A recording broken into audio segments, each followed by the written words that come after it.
Good evening, ladies and gentlemen. Welcome to the show again this evening. And as usual, it promises to be an exciting time. Um, I'm sure for those of you who had been here last night, you would have been tremendously blessed. There are some life-changing things that are happening on the program. You really don't want to miss these sessions. Just before we get into inviting our guests, I want to encourage you, for those of you who are online on Facebook, YouTube, wherever you are online, Instagram, please share this, invite your friends, invite your family. It's going to be an exciting time. I'm really excited about the guests we have here today. Now, as you know, I will keep saying this because I keep getting the question about why do we have these programs? What do we do about it? And the answer is really very simple.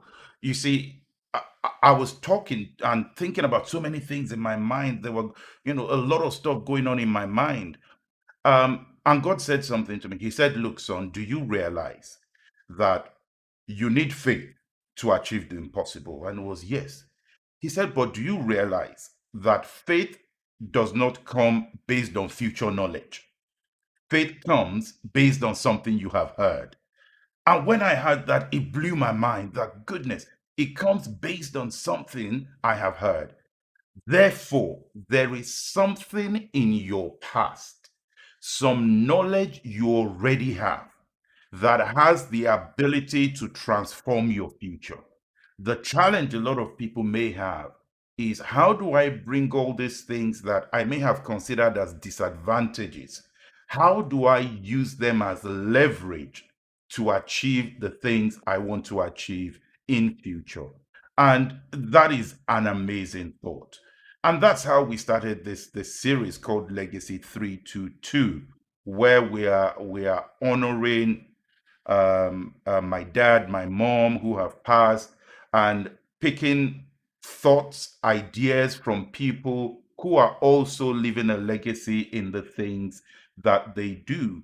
And our guest this evening is someone who has transformed the music industry in East Africa and internationally. It's going to be such an amazing time. So, without taking much time, I will introduce our guest. I'm really excited to have Dr. Pete Odera, who is going to join us tonight as we talk about his journey, his life, how he got into music. And Dr. Pete Odera he's actually a pastor as well. He's a pastor of the pastor of Waterbrook Church in Kenya. He's a well celebrated musician in whatever respect you want to look at it in East Africa internationally. He's done programs with the top of the top out there in East Africa and internationally. And apart from that, he co-founded the equivalent of the Grammy Awards in Kenya, and he wears so many hats. Welcome with me to the program this evening, uh, Dr. Pete Odera. Thank you, Akin. I'm just so blessed to be here, and what a joy. Um, I'm also live on Instagram on my end, so there's people on my live Instagram as well as yours. So I want to just welcome everybody in the world. Thank you, Akin, for having me. It's such an honor, such a blessing. Uh, in memory of your parents who had the pleasure on. Um, it was such a pleasure. What gracious people they were. Oh, fantastic. Thank you for those kind words. Well, Doctor, let's just go right into the deep end. Right. We're going to take you on a journey. We're going to take you from the past all the way to where we are sitting down right here this evening. So tell us a little Okay. bit. And I've got some clips for you, so get ready, be Oh prepared no. for that. Okay. Okay. Okay. All the X Files. Oh dear. Um, how did you get into music? Um, Akin, let me be honest with you. I can't even say I got into music as much as I can say that music got into me. Wow. As early as 4 years old. Uh, my my my story is interesting. When I was born, my mother was a scientist and a speechwriter, and so as you know, African politics, opposition politics. He got arrested and detained when I was really small. I think I was 2 or 3 months old, and so my mother took me to live with her uncle. So my sister and I went to live with her uncle. And so my mother's cousins had a band. Uh, it was a this band was a Afro rock pop band. The band was called Black Savage, and my Gordon Ominde, but his stage name was Gordon Simone. He was the one of the writers of the song. Kothbiro, which is now it's been sung by what was his name? Um, Ayub Seda. It's even been sampled by Kanye West. So this pop rock guitarist, I was exposed through that. This is what I grew up in this surrounding. Then when I grew up a little later, the neighbor on the left, to our left, our neighbor on one side was a DJ. And then my dad, my late father, when he was in the U.S., um, he was in, you know how they do jobs during the summer to make some money. So dad was a busboy, a waiter in a restaurant, a hotel that had all these. Every night they had these big jazz greats playing: Dizzy Gillespie, Miles Davis, um, uh, and so I got all those records back home. So I grew up in this space where I had an uncle on this side with a pop rock band. My dad's cousin had a Afro folk sort of band. These guys, I think you know about it, coming from Nigeria. These guys who come and play for funerals or whatever. So there was a band like that. So I grew up with this, and it just came so naturally to me. I think it was amazing for me to grow up in that environment. So I don't know. I can't say that. How did I get involved in music? I just found myself writing songs. My sister says that I was, as soon as I could write, I was piecing together um, music. So You came that's out how of it the ended womb up. with musical notes, writing musical notes, right? I want, I'm yet to ask my mom, because the truth is I didn't. When I was in, as I grew, I got involved. My mother, while my dad was in jail uh, for these political things, she found the Nairobi Baptist Church, which is the church that was not too far from where we lived at the time, and I ended up going there. And this is a very interesting story. The pastor was an Reverend Tom Houston, and he was really big on drama, but really big on music. So they developed a music department. They were one of the, in fact, it was the first church in Nairobi City to have an integrated service between Africans and Europeans. It was the first church to have a youth service. It was the first church to have one of the first churches to have electronic music instruments integrated into the church service. So I just happened to be the confluence of all these things at the same time. All of these were influences. And so the older bands, the people who were in the bands ahead of me and in my neighborhood, they didn't know, they were just pouring all this stuff on me. So And then, of course, you had the influence of pop music. So you had your Michael Jacksons and Shalamars and Boney M and Kelly Brown, who was a local musician with international renown, and Mangelepa and Super Mazembe, and of course King Sunny Ade. Oh, Uh, wow. and I mean, this was the influence around us at the time. So this eclectic thing gave what you're seeing today. So that's that's how it ended up. So my first expression was my first let me say exposure was through these things. But my first expression, I think I remember, was at the Nairobi Baptist Church. I was 9 years old, and I sang a solo for the Christmas presentation. That's a chapter all on its own, and I thank God for Mrs. Rogers, an American lady who gave me the opportunity when the kid who was supposed to sing didn't sing for some reason. And she said, "You're it. Here's the tape. Go and learn these songs. Come and sing on the weekend." That was my introduction. Amazing. So Yeah. that moment there was because someone couldn't make the day. Hey, exactly. That's So so powerful. when your time is right, if it means Yeah, someone would miss that day for you to move, God will create. Oh, wow, wow, wow, wow. That is powerful definitely. there.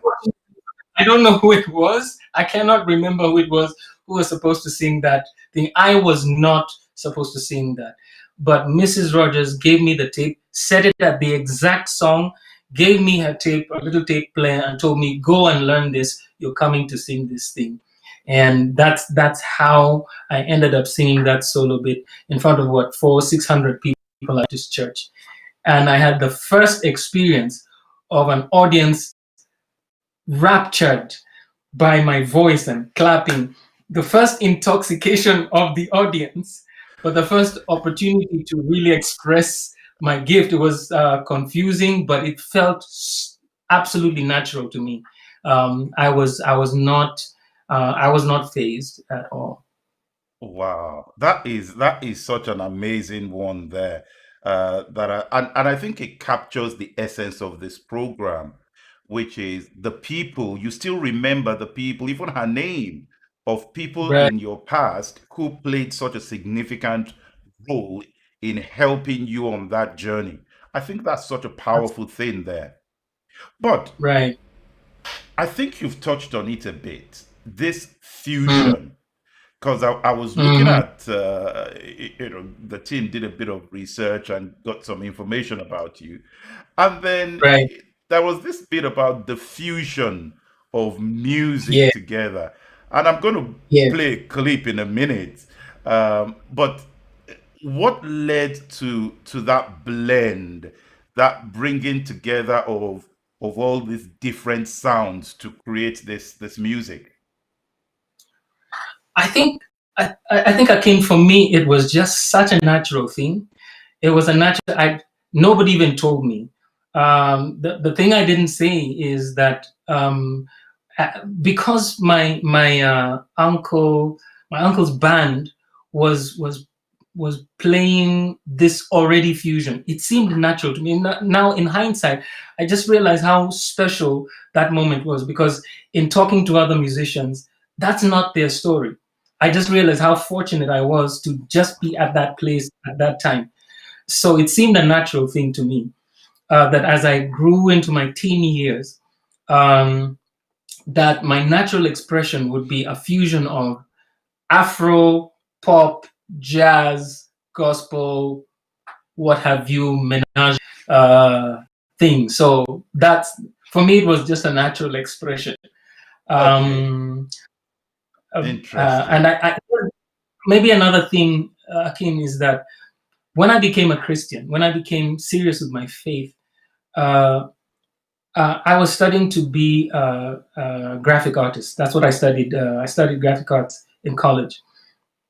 Um, but I was faced with a question, and the big question, and I mean, for a 19, 20-year-old now, like, I think, how crazy is that? Um, I was passionate because I knew there was a call on my life, and the question for me was, what which one of my gifts is going to be more effective in reaching my generation? My ability as an artist, as a fine artist, or my ability as a musical communicator. And hands down, I made the choice. I said I'm going to do music, and so that was when the choice was made. And Wow. I, in the understanding that God was going to be with me, and then I started just doing what came naturally, putting gospel lyrics to what would have been um, considered secular music at the time, because this was like straight up R&B, funk, Afro jazz, Afro soul stuff. And then I was putting lyrics to these songs, reggae. I mean, there was no Christian reggae at the time, and so on my first recording there was a reggae song, and it was so much fun because this was about the time when what's his name, Bobby McFerrin came out with "Don't Worry, Be Happy." And the song I had was very similar, quite fun, very similar, and it was very happy sort of song at the time. But that idea stayed with me, that I need to take what the young people are listening to and pass my message. So that's interesting. Before I play the clip, let me press that point a bit more. Um, Sure. I think the first thing though is this, that our past always gives context to where we are now. Mm. And there's no way we Right. can tell the story of where we are today, Yeah. removing the context of the past. But for you, did you struggle with putting Christian lyrics on sound that wasn't Christian in that sense? I it it's one of the biggest fights of my life. Not just because it was an internal struggle. This wasn't just an internal struggle for me, because bifurcation of having something that's gospel and something that's secular in our family wasn't as clear. This was not something that we were that our family. I mean, we would listen to Handel's Messiah right next to Franco Luambo Macchiati Wow. on the same afternoon. So that bifurcation was not a real one for me. But because I was in, again, like you said, a context, the church I was attending at the time, even though it was as foreign as it was, just didn't get it. They couldn't see where Africa was going with the whole idea of um, uh, what we now know as contemporary gospel music. Um, so what you see all the young people doing now, what you see Sinach doing, what you see Mahalia Buchanan, what you even Hmm. see the recently honored Muiwa Yes. doing, that to us to our context was we were in a very conservative Christian environment. Even though I was in one of the least conservatives, it was still super conservative. So it wasn't just an internal struggle because of what I would be seen as, but it was also almost an existential struggle, because the church, not just the local church that I was in, but the church environment in Nairobi and Kenya at the time was completely against the modern style. And so there was a generational issue, because my music was aimed uh, at my age set and below, but I was in the context under the authority of people who didn't get what I was trying to do. We'll, So we'll what come back started to out, that point to talk about sure, how difficult it is to sure, break into the position, because you see the music could change tomorrow, right? The younger right, generation could be there today saying that we're trying to bring this whole new way of music into the church, Absolutely. and they're saying, Yeah. well, these older guys don't get it. And where do you draw the line? We'll come to that in a second. But in terms Awesome. of this fusion thing, let me Mhm. play this clip for about a minute and a half or thereabout, and then we'll come back and talk about this I'm bracing myself. transition. Let me call my lawyer.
There are miracles, I believe, every day available, but you don't receive.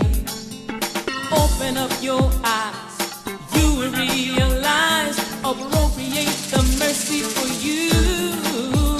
You ain't seen it all, don't be deceived.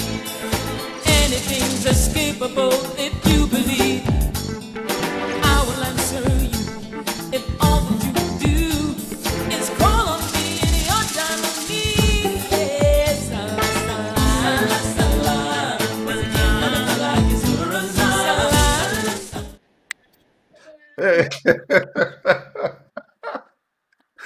Oh wow. Oh, So tell us, wow. what was the inspiration for that? Because that fusion is there. The opening of that sounded like, oh, what is that sort of thing? Right.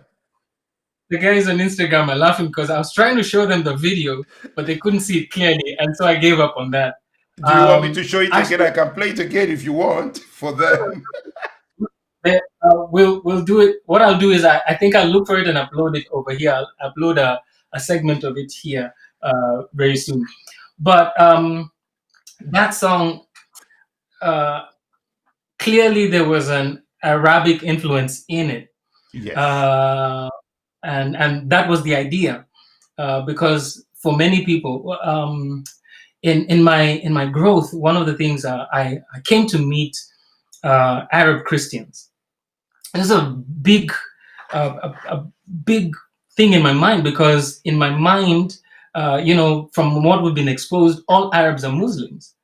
And the Arabic language is Islamic, and we always do that thing and assume that that's how it is. But there's committed Christians who speak Arabic, and in fact, some of the first believers were Arabs. And so I thought to myself, there's two ideas there. One is the idea for that song was the idea of prayer. How Jeremiah 33:3 says, "Call to me and I'll answer you and show you great things that you don't know." So the idea is, calling to God. Let's a call to prayer. Prayer answers things. Mark 9:23, and Jesus speaking about prayer and how prayer and faith is going to be answered. At the same time, I wanted my audience to hear the call to prayer from an Arabian perspective. Let's use our imagination a little bit. And every time, I remember there was the first time I think I performed that song in a church, everybody was like, in our church, are you calling, that's the Muslim call to prayer. But we're calling people to prayer using creative means. So if you know me, I'm constantly trying to push the envelope just a little bit further to change our minds and provoke us to think a little bit differently, so that we can reach an audience of people who might otherwise not have heard this music. Now, let me take this question a bit further here. Uh, it goes without saying, you've created a legacy in Right. East Africa and beyond when it comes to music. Not just your own music, but the people that you've produced, the people you've collaborated with, and all of that. You've created that legacy there. Did you think it was going to turn out that way? I don't know. I think sometimes I answer that question yes. Mr. Burale, June Gashui, it's good to see you guys. I'm just acknowledging these guys. These are part of the journey. The reality is, let me answer that question in two ways. Did I know that this was going to happen? One, in faith. You do things in faith. I think as a believer, you do things. When I sensed the call of God in my life, I said, I'm just going to do it because I know there's going to be a great outcome in the end. And my sensing was that big things are going to happen. Now, did I know that it was going to end up here? No. That I'll be on a call, with the technology to London. Did I know that contemporary gospel music was going to be a million, possibly $1 billion industry? I didn't know that. I was really just trying to reach my generation. That was my goal. And and I over succeeded. That just tells you that God was in it, because here was this unqualified. There were people who were more qualified than I was, better educated than I was, better looking than I was, with a calling, who could have done even greater things. But here I was, who was going to do this thing for Kenya? Who was going to do this thing for East Africa? Who was going to set the standard and hold the fort? If you had asked me, I was stupid enough to believe that God could use me. And I think that's the key. So let me ask something here. There are actually two questions, and I don't think I can ask one without. I don't think I can ask one without the other. Were you a Christian before you had that big break? Was it the Christian music you've always done that brought the break, or did you have a period where you were toying around with, am I going to do this gospel thing, or am I going to do something else? I'm glad you asked that question. For this reason, because many people say to me, Pete, if you had just been an R&B singer, you'll have made it. You'll have made it in life. And I sometimes say, bro, why are you insulting me? Because are you saying all I've been doing has been a waste of time? So I've never, let me say, in terms of what people know me for, has never been anything else but what I do. But anybody who's followed my music knows that I will do. I've done some jazz music on the side. I've done some. I wrote a love song or two or three. I produced for secular artists as well. Worked with Eric Wainaina, who is not a gospel singer, with the lovely June Gashui, who's just joined us, who I produced for recently. I'm an open guy, and I think I'm one of the few pastors who actually sits in that space where you can actually straddle all these worlds. And I think it's a unique thing. I don't know many pastors who can be comfortable sitting and playing, the bass in a jazz club and not having to preach. Because a pastor will be happy. I'll play only if I get the chance to preach. But how do you balance that though? How do people react to you knowing you're a pastor coming into a jazz club and all kind of things going on round about you? How do you balance that? This is so interesting you asked that. So last year we did, I have some friends, fantastic. June, I love so much, is one of my best friends in the industry. So she has this every year. They do a tribute to well-known artists. So they were trying to do Stevie Wonder without me, uh, but I forgive them for it. But they were doing Luther Vandross last year, and so June asked me, and she said, "Would you be interested?" I said, "Absolutely, I'll do it." And so I picked my favorite Luther Vandross songs because, of course, when you're, what are you going to do? And this is what I say: when you're trying to persuade a young lady, it's Luther Vandross's words that you're going to use. You're not going to go and say, "Bless the Lord, my sister. God is speaking to me," and you are the one, that. And so Luther saw me through some interesting times. So I picked a couple of songs that I really liked, and she allowed me to choose. And she said, "No, you sing this one, do this one," and it worked out so beautifully. The audience just loved it. They loved it, and they said, "We have to have a repeat." And so they had a repeat show. So here I was, Reverend Dr. Pete Odera, singing Luther Vandross songs. And the thing that has happened with that is that I think there's people who are more open to understanding that this is not a condemnatory message that we have, the message of reconciliation. After all, the author of true love is Jesus Christ. And so I think my life also has demonstrated to people, but also what you do. When people have seen 30 years, it's 30 years this year, and they've seen for 30 years what you've done consistently. I've sang before for at least 4 presidents, the UN, name it, what have you. All these platforms, CBN, TBN, NEBN, that you can talk about, those platforms have shown that entertainment is a key and an entrance into people's hearts. And then when you have the audience, you can tell them about the transformational power of Jesus Christ. So I think not everybody can do that. But for me, the way I see it is, because when I put my pastor's hat down and I'm a musician, do I have excellence in music? Can I play? Do I show up on time? Do I show a good work ethic? That is respected in the industry more than anything that you say. And when they have been in trouble, they have come to me.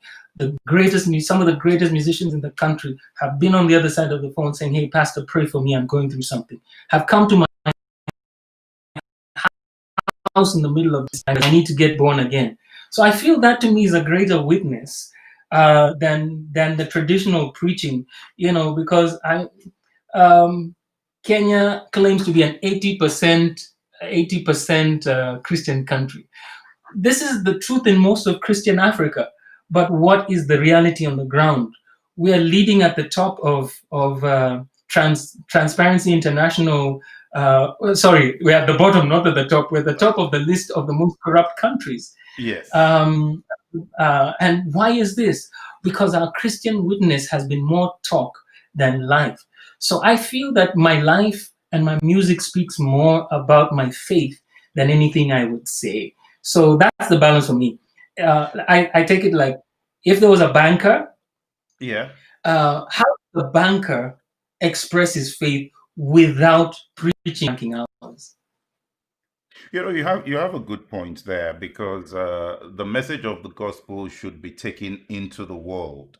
The message of the gospel is something we share out there. They're not going to come in, and in a lot of these places, they're not going to give us access with our type of approach. I do see a point there.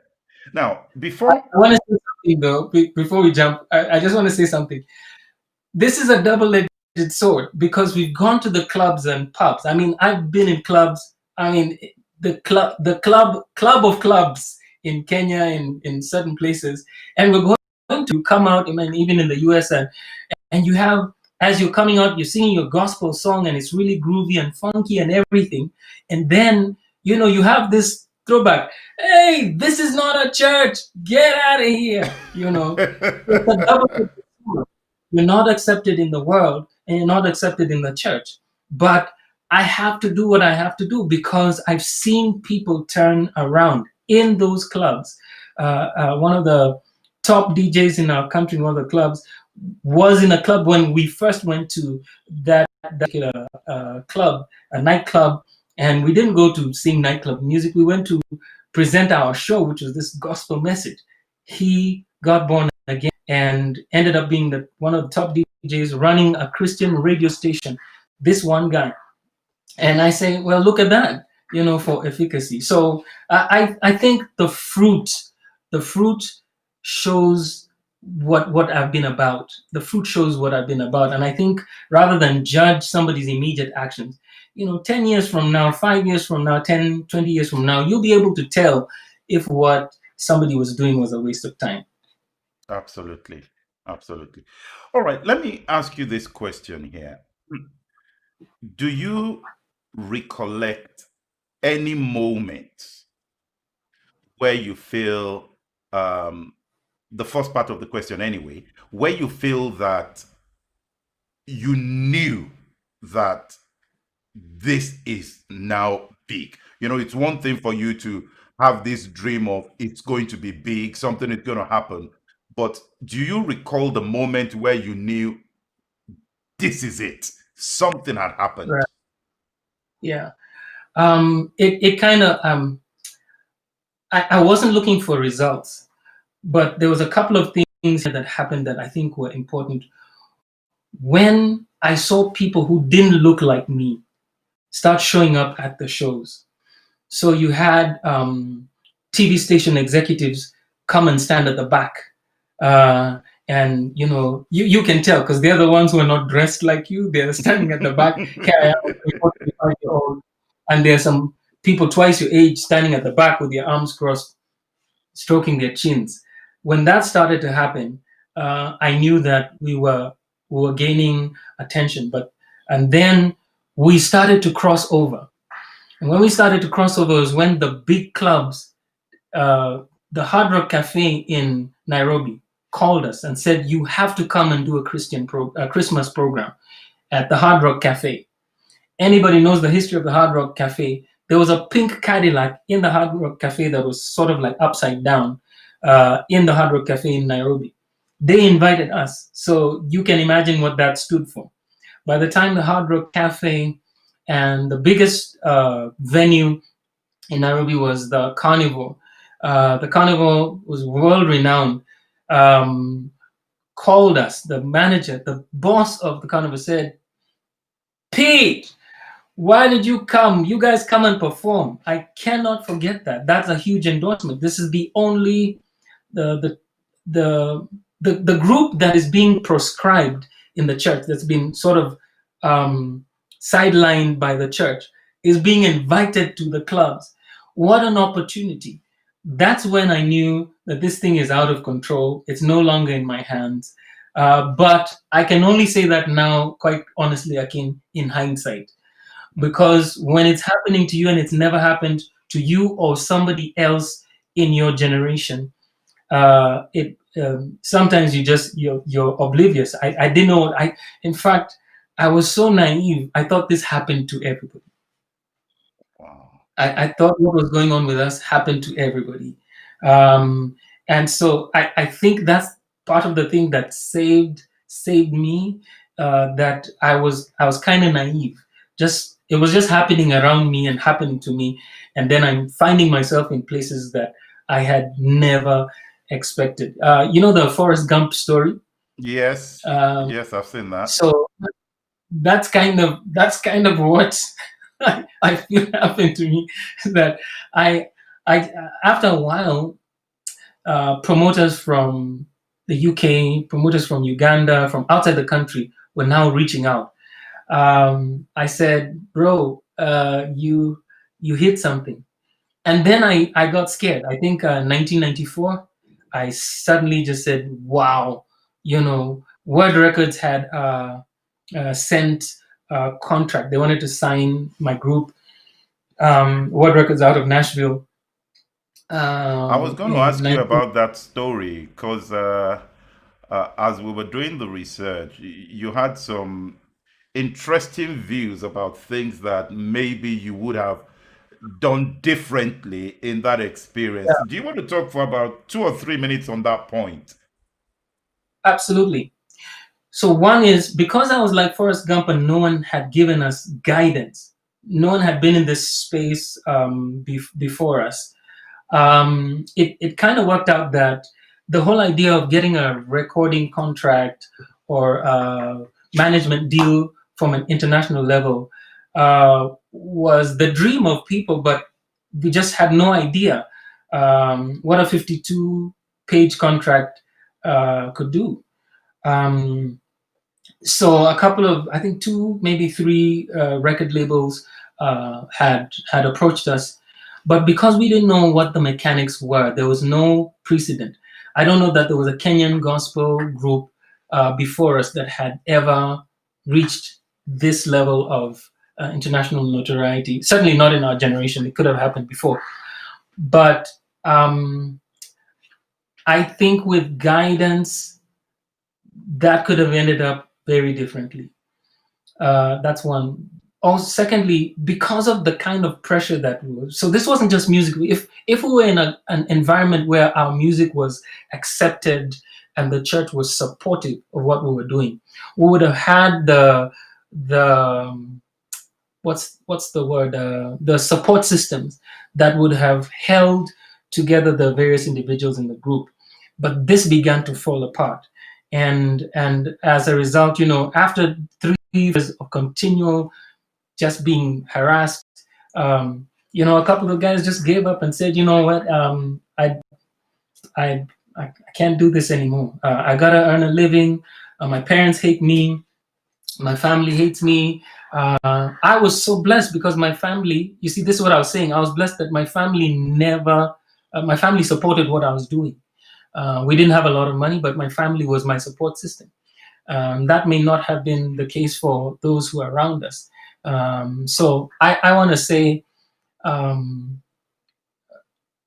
the record label deal, the first record label deal didn't work out with Word Records. The second record label deal worked out with a German record label, and we signed that. We were the first gospel group to sign a major publishing record deal with an international record label. Looking back, I can't even remember what was this we were doing. There was no precedent. There was no precedent, and there was little guidance. I won't say we didn't have absolutely no guidance, but how can you lead? How can you mentor somebody who is? How can you mentor a Nelson Mandela if you don't know what living in a free South Africa is going to look like? So we were flying blind. Yes, yeah. Now, do you find today, and this was the point I was raising earlier, do you find today that it's a bit more difficult for you to accept the people who may have been exactly where you were then? Or is it easier for you because of your experience? I totally get the young people who are in trouble. You're struggling with substance abuse, but you want to be holy and live for God and use your music to glorify Him. I get that struggle. That's me. That's my journey. So I get it, and I try not to give them a hard time. But I also realize that that's a personal choice that every musician has to make. Who am I? Who is my master? What is my mission? Your identity, your master, your mission, that has got to be clear to you. So that if you decide that what you were called to do was to be a jazz musician and to glorify God through your excellence and your bringing of beauty to that space, then so be it. But if you decide that your place and call is to be a worship leader in church, then so be it. If you decide that your place to do with your gift is to be a minstrel, traveling, being on these big stages and what have you, singing for the Lord, hey, great. If you decide that you're going to be an entertainer but with a heart for God, that's all. This is something that I cannot impose on the average musician, because every person's call is different. And I feel if you don't have the call on your life, then don't force it. I say if you have absolutely no call to do anything for the Lord, hey, listen, just play your guitar in peace, read the Bible, go to church, obey your pastor, and live a good Christian life. Be the Christian, be the musician who is sober in the club when you're playing, or the one whose records are singing about something that is holistic. I think that's fine. There's countless. I mean, and I've met them. Jonathan Butler, you have, who straddles both worlds. You have Kirk Yeah. Whalum, who I met, and was such a gracious person. I think it's possible. I think it's possible, but their commitment to the craft. Kirk Whalum was, I think, at one point the music director for Whitney Houston's world tour, and he played on that number one selling "I Will Always Love You" track. But Kirk Whalum is a committed, ordained minister, and I feel there is a space for that that's unique. That takes us back to this journey. You are also the pastor of a church. Um, Right. yes. I was the pastor before the lockdown began. At 2020, we all thought we were in charge. This was going to be our year.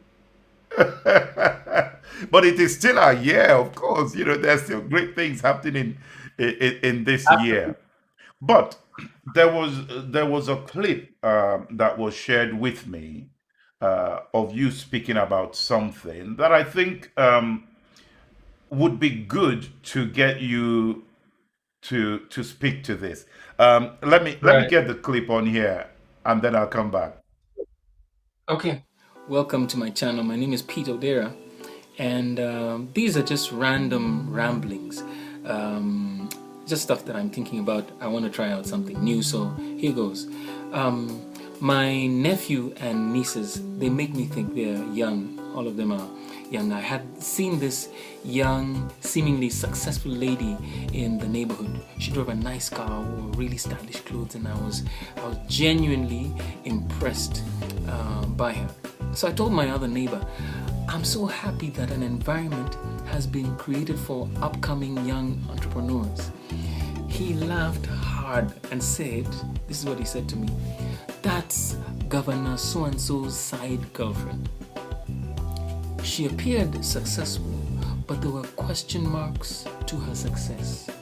So I asked myself, would I encourage my nieces to follow her example? You see, successful people need to tell the truth about their journey, and not just the good. You must include the bad, the ugly, and sometimes even the gory.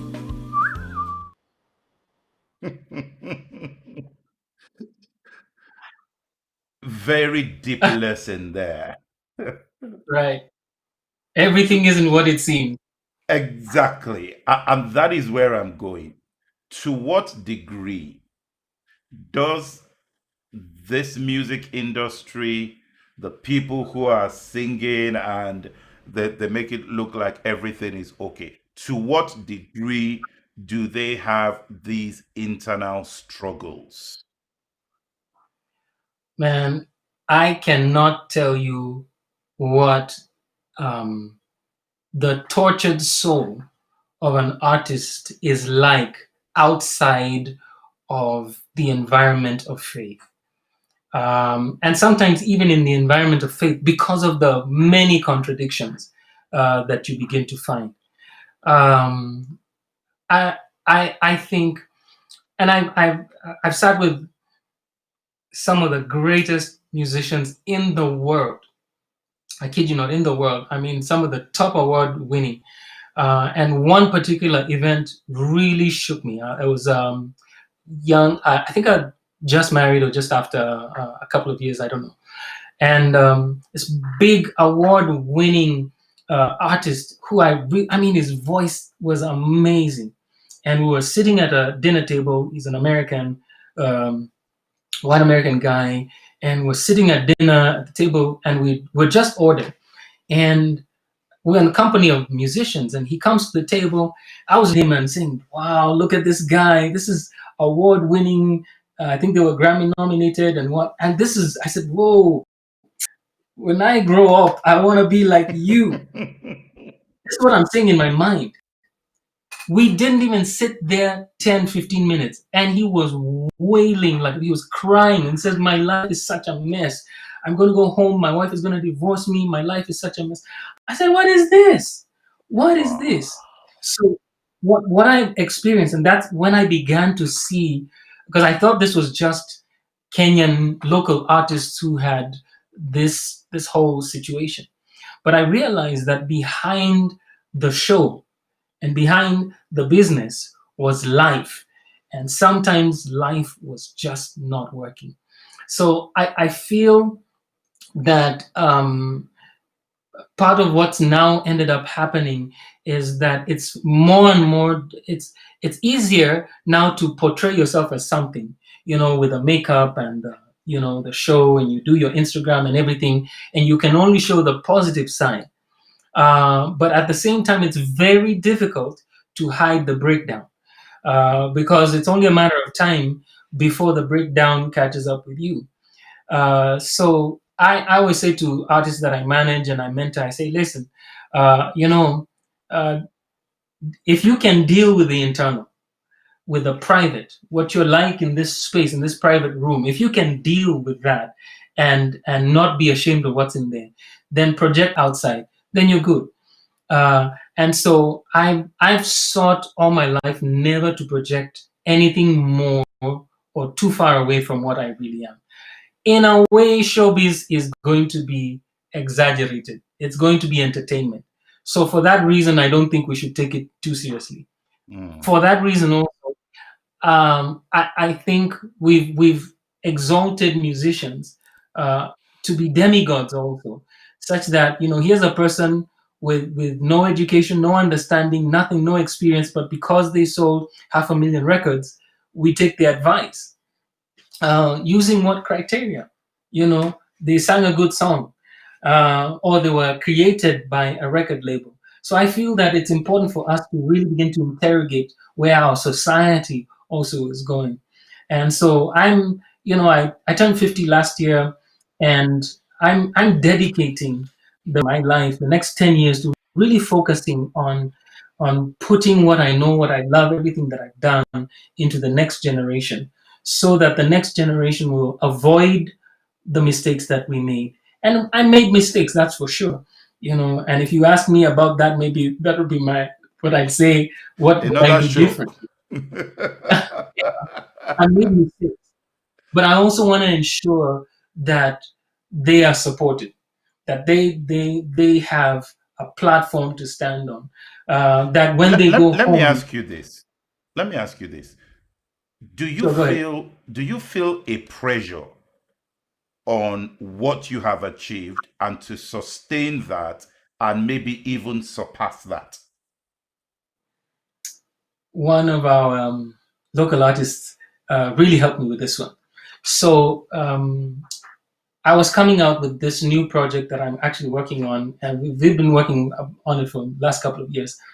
And so Nameless, the artist called Nameless, is a really big artist, and his wife has been a longtime friend of ours, and I mentored her, and she was a background vocalist for me, and she ended up being the MTV Africa winner several years ago. And he's a well-acclaimed artist, and one day he came to church, and we were walking outside in the car park, and he told me something that really just blessed me. So here's this top secular artist. He said something to me. He said, because he had an incident and he was really unsure of himself. He said, one of the biggest challenges isn't singing, but it's over the fear of not being as great as you used to be. And to me, he said what he did was he just went out and did it, to trust the gift. Trust the gift. God has given us a gift. God has given me a gift. And that's the goal. The goal is to present the gift to the world. And so uh, I began to be weaned off of the opinions of achievement, because I know what my gift, what I'm able to do. And I think at 50, I'm not trying to prove a point. I'm not trying to say I can do this. People know about me, so I'm not trying to unseat so and so from the number one spot. So I'm committed. I think the pressure on me is to just be excellent, to bring something that's really great to the audience, so that the audience is pleased and says, "This is," and even if they don't like it, I'm true to myself. I did my best, and also that before the Father, I did the assignment that I was given. All right, we have about 2 minutes to go on the program this evening. This has been just absolutely amazing, just listening to your story here. But what's in the future for you? What's coming up? So I started to allude to it. I'm working on a project right now that's called the Reconstruction of Pete Odera, and it's going to explore. My name is Pete Odera. I'm sorry. Uh, it's going to explore many of the themes that I've talked about today. Straddling both worlds, the secular as well as the Christian world. But also, like I said, one of the things I'm committed to doing now is creating a springboard and a platform for the next generation. I think this is very important to me. That according to 2 Timothy chapter 2 verse 2, Paul says to Timothy, "These things that you've heard me speaking before in public, entrust to faithful men who are then able to teach others." I think it is of critical importance at this phase in Africa's history for us to um, replicate ourselves in the next generation. I think this is of critical importance, that we need to be able to replicate ourselves and raise up equipped, the next generation that is equipped to do exploits for the kingdom of God. And so make no mistake about it, I like entertaining people. Make no mistake about it, I love to preach, but the kingdom of God has to be advanced. And I think that particular thing and theme has to be carried out. So that's what I'm interested in doing. The next generation is what I'm really interested in. Excellent.